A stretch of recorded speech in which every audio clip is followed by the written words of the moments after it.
In today's video, I'm going to teach you how to edit the mobile version of your website using Webflow's powerful website builder.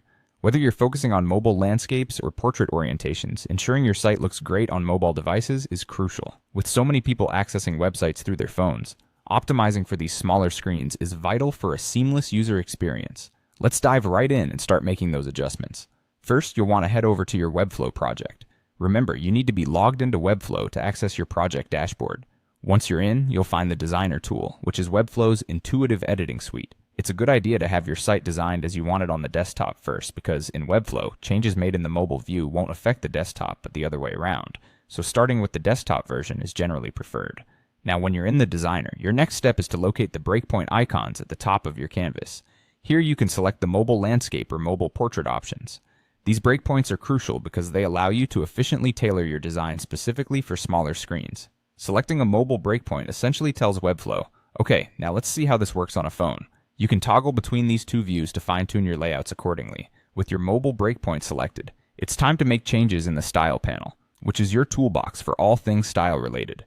Here you'll adjust various design elements such as font sizes, padding, margins, widths, and heights.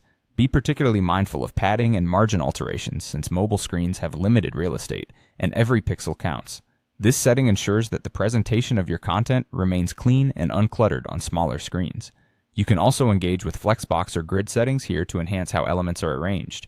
These powerful layout models help create responsive designs that adapt well, no matter the screen size. It's about achieving a balance between aesthetics and functionality, especially when screen space is limited. Another important area to address is visibility settings. Use the show hide options to determine which elements should be visible on mobile. Sometimes, less is more. You may find certain components that work on a larger desktop view aren't necessary or as effective on a mobile device. As you make these modifications, a great tip is to frequently use the preview feature. This will give you a live view of how your site will look on various mobile screens. If possible, take testing a step further and check on actual devices.